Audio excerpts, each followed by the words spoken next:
నీ ఒంటరిగా ఉన్నావేమో, నిస్సహాయ పరిస్థితిలో ఉన్నావేమో, నాకు సహాయం చేయడానికి ఎవ్వరు లేరండి అనే స్థితిలో నువ్వు దేవుని వైపు చూస్తే ఆయన నీకు సహాయాన్ని పంపించేవాడు.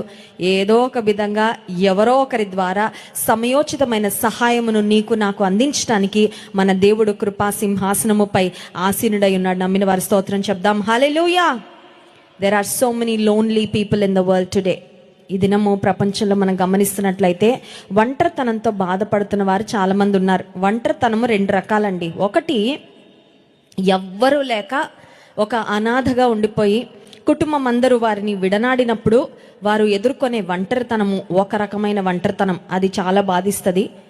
రెండవ రకమైన ఒంటరితనం ఏంటంటే, పెద్ద కుటుంబం ఉంటుంది, ఇంటి నిండా జనాలు ఉంటారు, ప్రక్కనే కూడా మనుషులు ఉంటారు, అయినా మన మనసు విప్పి చెప్పుకోలేని పరిస్థితి, మనసు విప్పి చెప్పుకున్నా మనల్ని ఎవ్వరూ ఆదరించలేని, అర్థం చేసుకోలేని పరిస్థితిలో అది ఇంకొక వెరైటీ ఒంటరితనము. అది చాలా భయంకరమైన ఒంటరితనం. ఈ రాత్రికాల సమయంలో ఏ రకమైన ఒంటరితనంలో నువ్వు ఉన్నప్పటికీ, ఒంటరి వ్యక్తిగా, విడవబడిన వ్యక్తిగా, తృణీకరించబడిన వ్యక్తిగా దేవుని మందిరానికి, దేవుని సన్నిధానానికి మీరు వచ్చినట్లయితే there is hope to night. ఈ రాత్రికాల సమయంలో దేవుడు మీకు సహాయం చేయడానికి ఆయన సంసిద్ధుడుగా ఉన్నాడు. If you are lonely, rejected and deserted, Christ is there to offer his help and hope to you tonight. ఈ రాత్రికాల సమయంలో దేవుడు మీకు తన సహాయాన్ని పంపించాలని ఆశిస్తున్నాడు.